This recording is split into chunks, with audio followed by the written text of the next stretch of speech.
people have found my Instagram and started commenting on year-old photographs of me on holiday, saying, "I can't believe you said that Nicholas Otamendi's positioning was poor in X, Y, and Z." Whoa.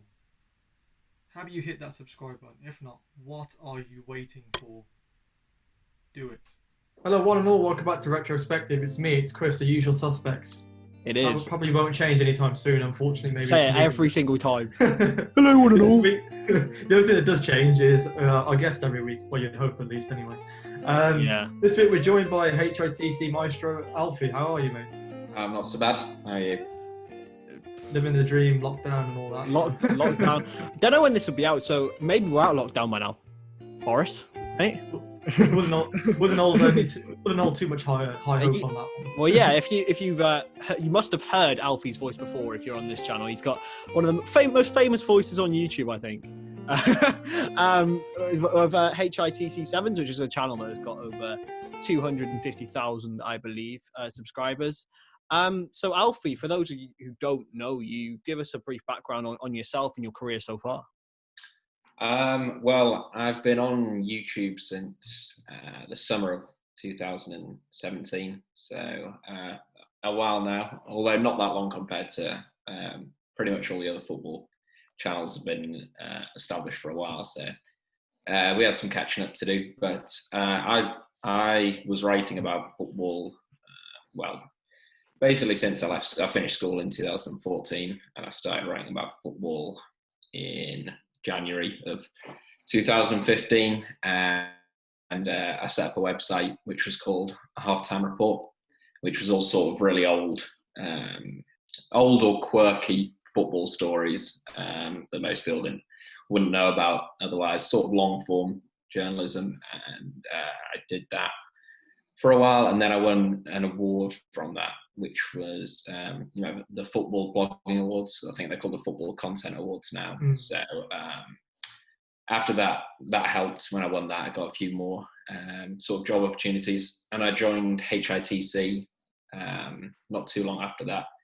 Initially as I don't really know what my official, something like lead creative professional or something. So I was just throwing around a few different jobs. I was supposed to help on social media and all that kind of thing. And then I was writing, basically they started a YouTube channel, which is HITC Sport, which was the first channel, which has the Irish guy and also James on there, if anyone watches that. So I was writing a lot of their scripts basically for their videos, and some of the ones I was writing were doing quite well. So my boss said to me, "Why don't you, cut out the middleman and start your own channel?" And I did. So, and then now I don't get to write much. Well, I do write all my videos, obviously, but I don't get to do much writing because I have to make 7 videos a week. So it's quite full on now. Absolutely. Yeah, it's quite the schedule, isn't it? Obviously, coming up with so much content on such a regular basis and not having breaks in that sort of regard, I'd imagine the wheel never stops turning. Yeah, no, it's a bit hectic. When I started, I think right at the start I was doing 3 videos a week, and then I was working sort of 3 days a week. A video a day is manageable. It's doing 7 a week and trying not to work on a weekend is the challenging thing. And also, once I figured out that if your videos were a bit longer, you made more money, that was a nightmare, because then I had to make videos a lot longer, which was more work. So yeah, no, it's a bit bad. It's all right. I can't complain. Maybe talking about football early, I suppose. So. Yeah, exactly. You get to talk about something you love on a regular basis. So I'd imagine most people would give you their left arm for such an opportunity in that sense. Yeah, well, if you look around at the moment with the work some people are doing, it would seem a bit out of order to whinge about talking nonsense about football for even if it's for 18 hours in a day. Yeah, absolutely. But that's the present, at least at the moment. Let's go back to the past. What was your sort of early sort of formations of your interest into media? Was it something you wanted to do from the start? Was it something you kind of stumbled into? Was there other interests before? I was quite young when I was always all right at English compared to other subjects. I quite like writing, and I think when I was in probably year 4 or something, there was a newspaper. You had to create like a newspaper at school or something, and I went all out with like a big, like, I think it was some story about some kid getting eaten by a bear or something, and and I won the sort of like school-wide competition, and haven't won anything before, so I guess that was gave me an inkling that I was better at writing than I was at any other things. And then I didn't go to university, so it was just sort of, I started writing. I used to, in the school holidays, I'd set up websites writing sort of made up football rumours, transfer rumours, see if I could get them like picked up by Sky Sports or anything like that. So yeah, it was always something that I'd looked at. And basically, like I said, I finished school and there was 6 months where I did absolutely nothing. I was sort of the peak of my life, those 6 months. Just sort of went on holiday, spent any money that I had, and then I thought I'd best do something. So I set up that website, and yeah, just got lucky really with the winning that award. Without that, it would have been, because it was tough. I had a lot of job interviews that didn't go so well, and that just sort of opened a few doors for me. So yeah, I think everyone needs a bit of a break like that. Yeah, definitely. I mean, I'd imagine straying away from the traditional university route as well made it sort of a different pathway entirely in terms of finding your way through. Yeah, maybe. I don't know. Obviously, I don't. I can't speak for the alternative. Yeah. Never lived that, but yeah. I mean, obviously it helps on some fronts because it meant that by 20, I'd already had 2 years work. Now I'm 24. I've already been writing for 6 years, so helped on some fronts, and then probably hindered on some fronts. It depends. My boss at HITC never went to university, so he's unlikely to see it as a stumbling block. But you'd probably get some bosses that would. So I guess there's always two sides to it. Yeah. So when you obviously got started into the video making, did you ever think that you'd stick to the content based on what's going on in football? Was it always HITC Sevens? Was that always what you were going to do, these quirky stories? The Sevens thing just came about because there was already HITC Sport, which was covered more general stuff. I thought there had to be some kind of niche, and my boss said, why don't you just do like lists of 5 or 10? And I was like, well, it's always I don't know, I don't see so many of them now actually, but there always used to be 5 things we learned from Tottenham versus Fulham or something like that. It was always like a theme. I was like, it was a big cliche. Why not do Sevens? It's a bit different. So that was how Sevens came about. And probably for over a year, it was literally every video was just a list of 7 things. But there's only so long that you can do that without getting slightly bored. So I remember I just did a poll on the channel saying, do you want me to stick to just doing lists of 7, or do you want the channel to branch out a bit? So I still do, obviously, lists of 7. I think they're probably about 2 or 3 of those a week. But now there's a lot more varied videos, like little documentaries and things like that. So yeah. Which ones do you enjoy making more? Because I think there's been a lot of like documentary style stuff on your channel. They obviously take a lot of research. Yeah. So which would you say do you enjoy doing more? The ones that no one watches. Yeah, anything historic or anything like that. It's that's what I like to do, get my teeth into. But naturally, it's a lot harder to get people. I think it's just a balancing act, because once I get I should say 1 million subscribers, then you have a lot more leeway to, people have bought into you rather than just the video title and the thumbnail. Whereas for when you've got 20,000 subscribers and you make a video about, I don't know, Lakhdar Baloumi, the Algerian playmaker, outside of a handful of football fans in Algeria who can speak English, it's not going to get that much traction. So yeah, now I like making those videos that I make. And some of them now, to be fair, some of them do get more views. I've had. I did a video about Angie Mahachkala, So actually saw them play, which is a weird one. But I mean, even then, though, I can put Samuel Eto'o in the thumbnail or something, and something as small as that. Whereas I did a similar video on the rise and fall of Kaiserslautern in Germany. There's no Eto'o to put on the thumbnail. That's like a quarter of the views. So it's just it's tricky. But yeah, like I say, it's just a balancing act of trying to get people to buy into that type of video, whilst I'm still making best paid 11 or something like that is is going to get views.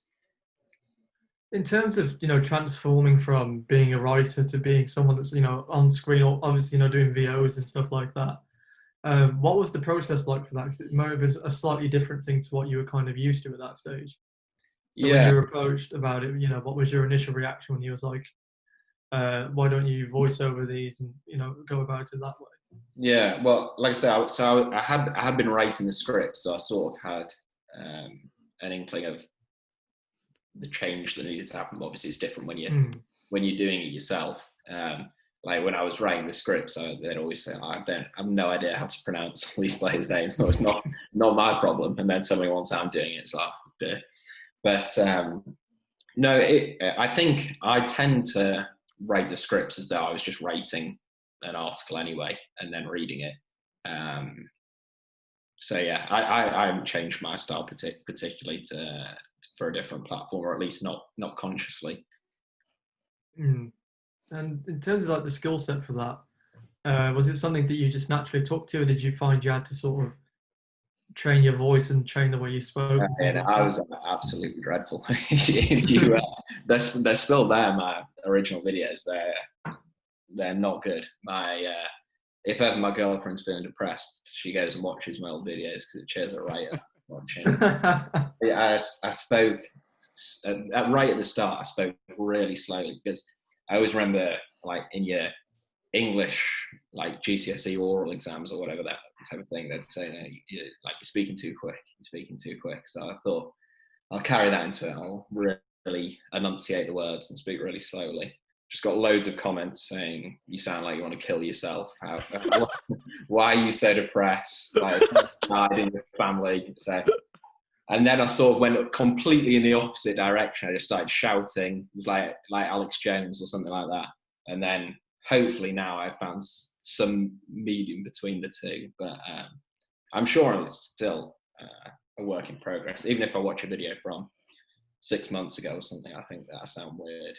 And I'm always trying to improve the graphics and stuff like that, which is, because obviously I had no experience of doing anything like that when I started. That's another thing. If you watch the first video, it's like it's like something off paint that's been like the name will come across in like a white font with a white background that no one can read.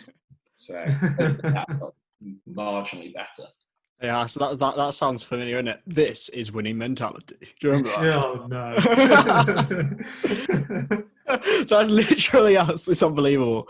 Even in a short time, you come so far. And so with YouTube, it's an ever-changing society of like what you got to do to make it relevant, to make it watchable almost. What do you do to sort of combat that? Because obviously you're in a very small niche in what you do.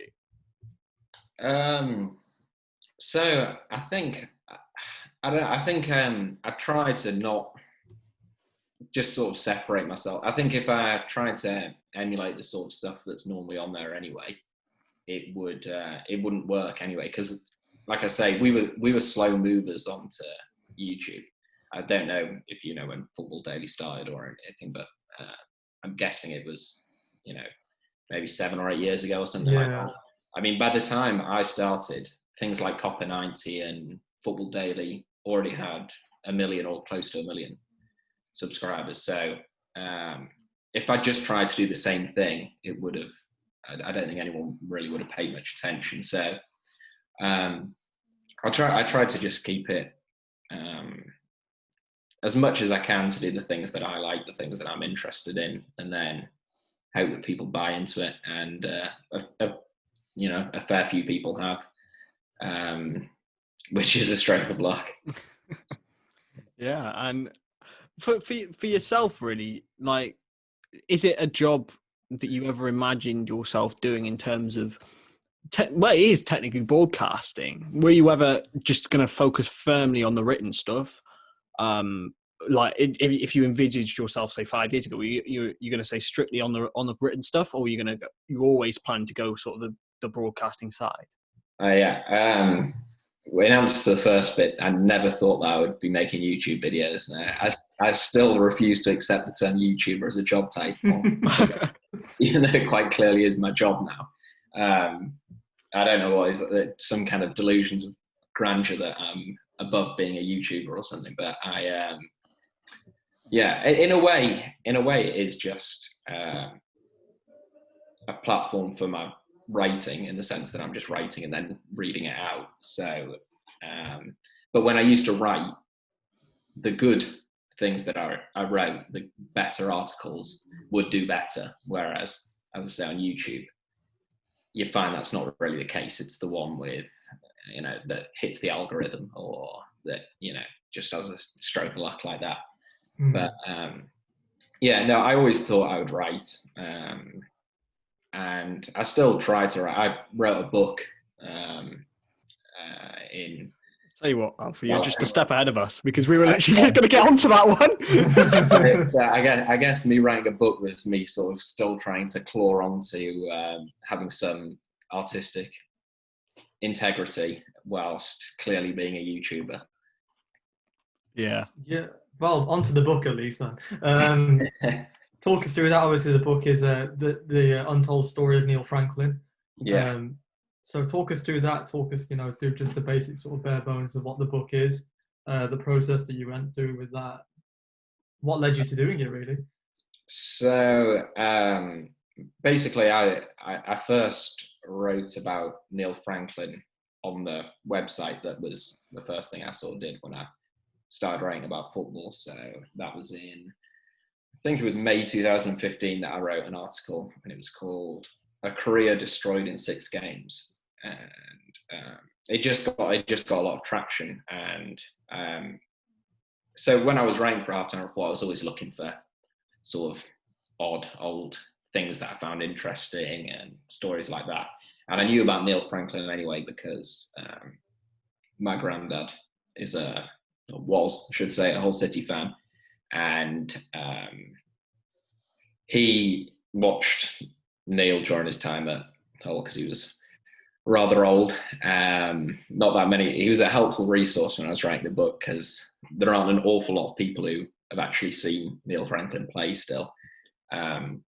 So yeah, the article just sort of took off a little bit, or took off as far as I was concerned at that time, with the number of hits that I used to get on my website. And a lot of people responded saying this should be a book or a film or something. And it did occur to me that it's just the name Neil Franklin resonates with so few people, for a player who was so talented and so significant to the history of English football. So it seemed like a bit of a calling that someone had to write a book, and I thought I might as well have a go at it. So and the process of it was pretty painstaking, just in the sense that getting first-hand accounts of things such a long time ago wasn't easy.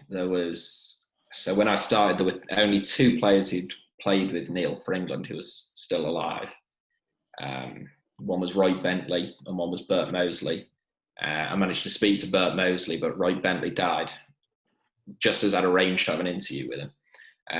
So yeah, that was sort of gives you an idea of the task that was at hand. I spoke to probably 20 odd people who were in their 90s writing the book, which came with its challenges as well. There was some of them would say, just so you know, I've got dementia. I just want to let you know early on. So if I start repeating myself, just say you've already told me, which is better, I suppose, than not knowing you've got it at least. But yeah, it took me a long time. It took me about 2 years to write it, and then another 6 to 9 months of, right, it's finished, getting a cover, getting it edited, getting it all that malarkey. So yeah, it took a while, but it was good when it happened, and to hold it and everything. And I'm pleased with it. And the family of Neil Franklin, they really liked it, which I suppose was worrying because they had some apprehensions at first. So yeah, that was great. And now it turns out someone else is writing a book about Neil Franklin, which is Innovator there. no one came along for 55 years, and then suddenly there's another one coming out next year. So, but yeah.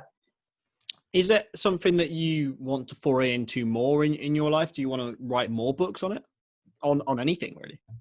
I would, but the problem at the moment, like I say, is that I am working like sort of 6 to 7 days a week, between 12 to 18 hours. So when I wrote the book, I was working pretty much 9 till 5, and then 5 until up to 2 a.m. I could write the book. But now I'd have to be in a different, I'd have to calm down with YouTube or something. I'd have to go down to 5 videos a week or something like that to ever do it again. But yeah, I'd love to write another book. I've got 3 or 4 ideas that I think will be good. But yeah, not imminently, but long term, hopefully.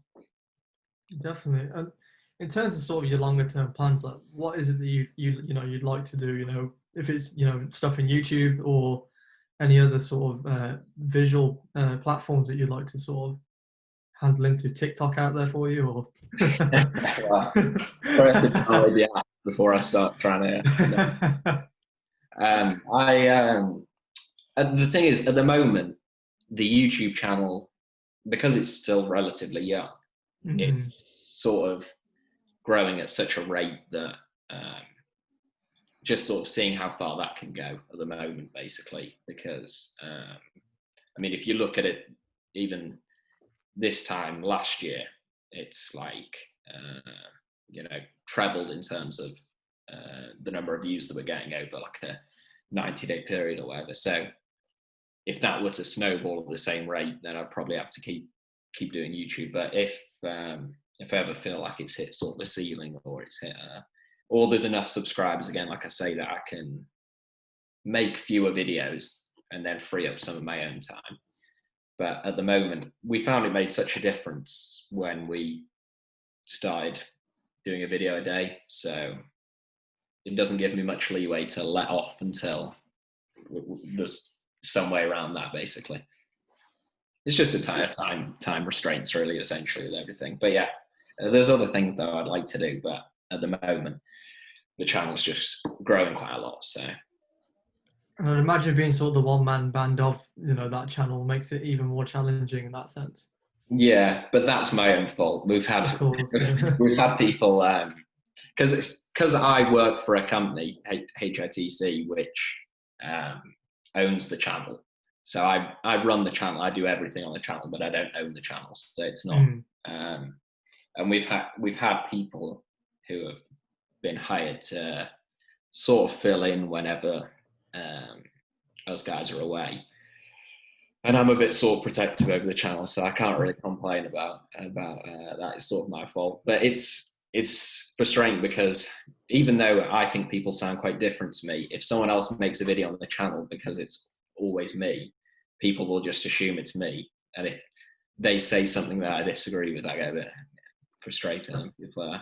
Yeah, I think we sort of saw that example with HICC, with the Irish guy. I think it was around Christmas or something like that, when someone guested on one of his videos instead of him. And I remember the comment section went absolutely A because of it. Yeah, and it was Lawrence was his name. Yeah, he came in for, I think he was here for 3 months, and he did some videos for, like, I'm still sat on 4 or 5 videos that he made for Sevens in case I ever go away.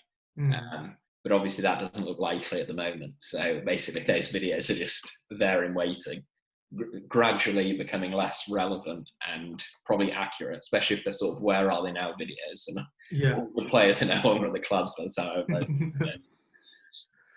Yeah. How, in this period of lockdown, how challenging has it been for you to come up with new content? To be honest, it hasn't been a problem for me as of yet.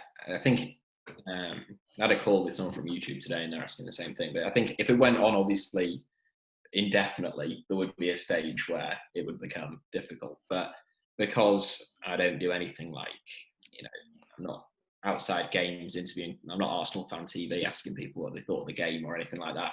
I don't do any direct post, pre-match, anything like that. So the content that I make is pretty evergreen in that sense, that I can keep making it. I haven't encountered a problem. But there are most channels where I watched one with David Garrido, and obviously at Sky Sports it's a whole different situation. But for me, it's been work as usual, pretty much. Yeah, and in terms of keeping things evergreen, like what's your sort of brainstorming process to come up with things like that? I mean, would you be sort of like reading an article one day and then sort of pull inspiration from that, or have you got like a process that you go through? Yeah, no, I just write down whenever I have an idea. I always have my notebooks, so if I don't write it down, I will forget it. But the thing with Sevens is as well, people, if you go on any video, there's like about 800 suggestions for the next video. Like, people just say their suggestions on every video, like, and then if one of them gets 3,000 likes, it gives you a pretty good idea that people want to see that video. So that helps me give a balance of doing those videos that get loads of likes and are clearly popular, and then the actual ones that I'm interested in that no one watches. I think the trick sometimes with that is as well, sometimes you'll get like two sort of videos with, to say if it's something to do with like Barcelona winning the league, for example, and you cover the title winning squad. Do you find sometimes it's hard not to sort of tread on your own toes from previous ideas where they might cross over? Yeah. Well, with something like that, with Where Are They Now? Like, that's the classic sort of easy video to make, and quite a lot of people will watch it. But I don't feel like I've made a great video or anything like. There's that much added value to the viewer. But if people like it, they like it. So occasionally I'll think about, have I already made that? I'll have to search for it and see if I've already made a Where Are They Now type video. But when I started, I thought, I mean, how long is this going to go on for? I'm going to run out of ideas any minute now. I can't. How many Sevens based lists can you really come up with about football? But no, they just sort of keep. You got to get a bit more inventive, obviously. And then there's some where you can do an updated version anyway. If it's some look at making a best 11 of players who are out on loan this season. It's going to change every season. So there are times where I thought I'm going to run out of ideas, but it hasn't happened yet. Yeah. When I started watching HITC Sevens, I didn't know, all I knew was your voice. So when you revealed your face, and when you started doing Q&As and stuff, was that a big step for you? Because obviously everyone had only just known your voice. And what was the reaction to you showing your face? It wasn't a sort of conscious decision not to have my face in the videos or anything. It's just that so if you watch HITC Sport with the Irish guy, he's always showing his face, but he's doing sort of his rants and stuff like that, so it sort of lends itself to that a bit more. Whereas me dryly talking about some deep line playmaker in the second tier of Bolton football, and it just didn't really lend itself to it. So it was just that's how it was. But the fact that it had been so long and people had started saying, oh, when you hit this landmark, you need to do a face reveal, or when you do this. So it became some kind of thing. But no, it wasn't really a huge deal to me. Floods of comments of people saying you sound nothing like what you look like. I don't know what people are expecting, but I think a lot of people thought that I was a lot older because I like making videos about footballers from years ago. But I like making videos about footballers from the 1920s. So I don't know if they expect me to be like 148 years old or something. But yeah, But I still don't make loads of those types of videos anyway. It's still mostly not my face, which I think people will be relieved about for the most part. Well, you spoke about comment sections there, and we know YouTube comment sections can be a strange place at the best of times. In terms of, obviously, you get the occasional time where people will come out with comments which aren't particularly the nicest of natures. How did you initially deal with that, and how has that changed over time? What was your initial reaction when you first sort of read your first, I don't know, hate comment or sort of critical comment? Yeah, I don't, honestly, it's just like never bothered me at all. But I get why. Obviously, for some people, it would be hard to deal with. Like James on HITC Sport, he gets on every one of his videos, he gets people saying, "Where's the Irish guy? Why isn't it the Irish guy?" No, like people just saying that, and then I know he gets a bit sort of miffed at that and a bit annoyed about that. But yeah, I don't know. I think on about my third video, someone said, "I hope all your family get cancer," and it was like, Jesus, right? All right. So from that point on, you sort of immune to it. So just sort of, yeah, well, and for the most part, Sevens is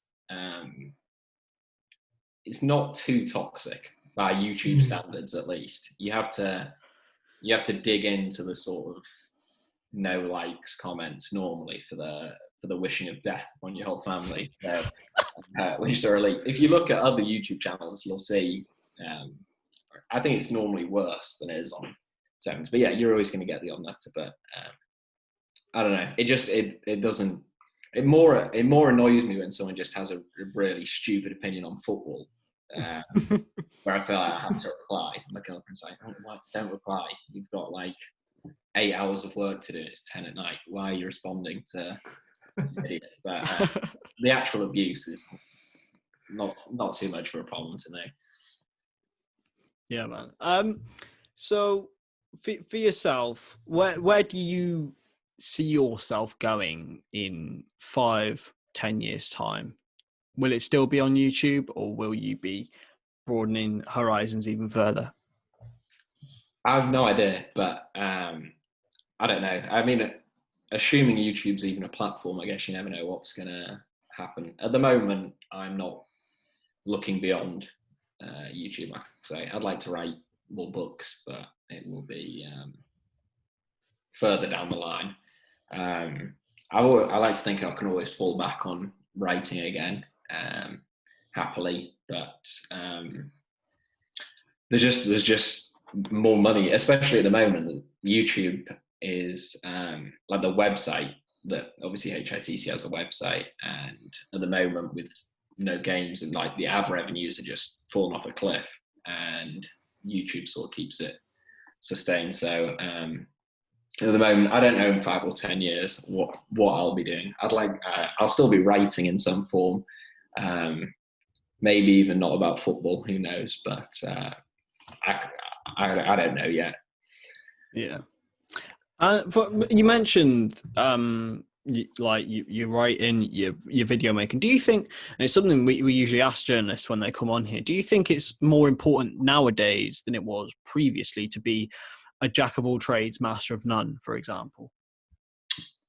I'm not sure. I don't know. I think if you are genuinely excellent at one thing, you'll probably still do all right. If you are the best football writer, eventually that should come through, even if you are incredibly camera shy. And likewise, if you're a brilliant broadcaster but you can't write very well. So I don't know. I wouldn't have thought, again, for me, that I was particularly comfortable talking and being on YouTube, but it's okay. It's all right. Like I say, I was terrible at first. I'm a bit better now, and hopefully I'll be a lot better at some stage in the future.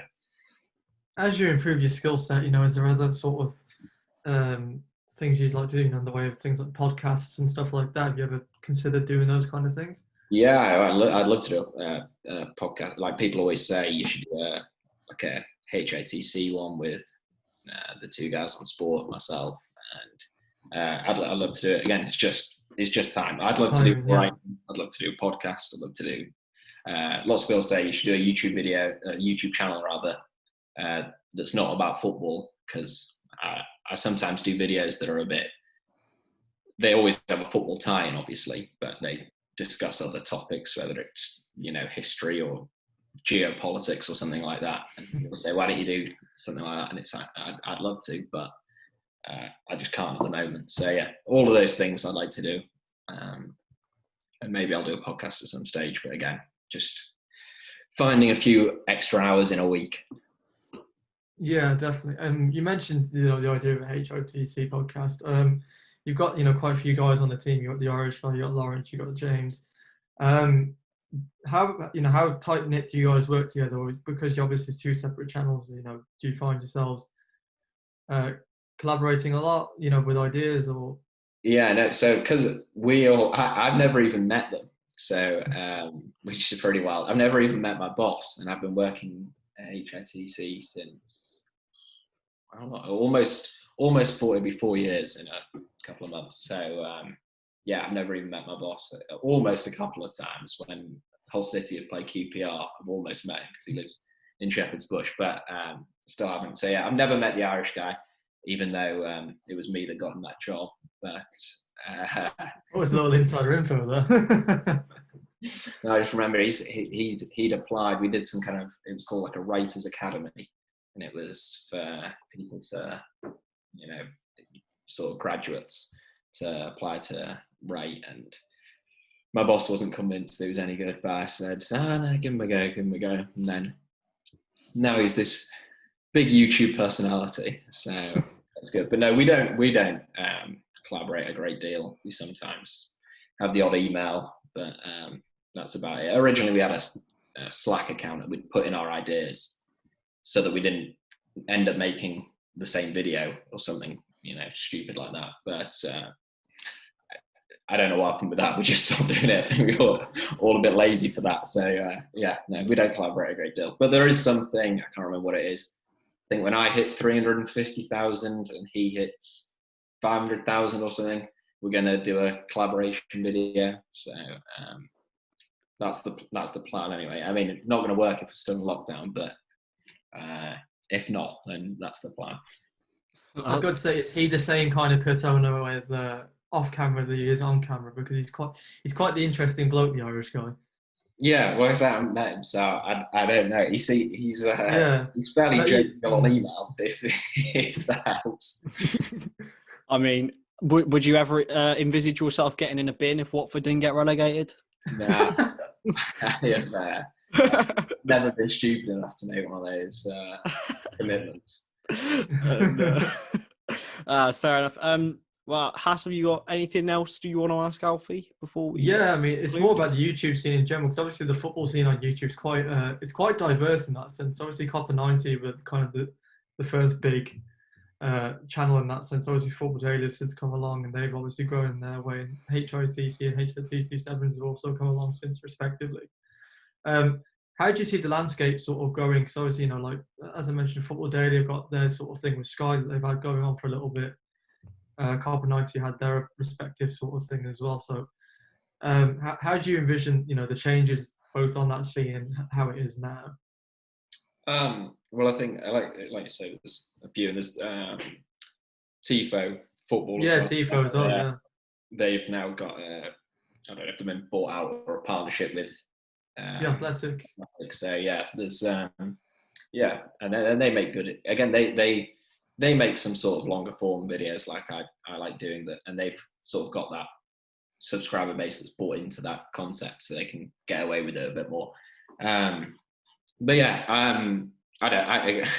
don't know exactly what direction it's going in, but hopefully, sort of with HITC making a sharp increase upwards in terms of views and subscribers. I wouldn't like to be. Like I say, we started late. I wouldn't like to be starting now, because I think the later you move, the harder it is. But like when I started, I was very pessimistic to my boss. I was like, I don't think this is going to take off. I think think there's sort of too much competition out there. I think we're a little bit late movers on this one, but I guess it's just a case of if you can find. I always say, because people always email me saying, "Well, I want to get into football journalism or into YouTube or setting up a blog or something like that." I always say, if you can find some kind of niche, that's because if you try to be all things to all people,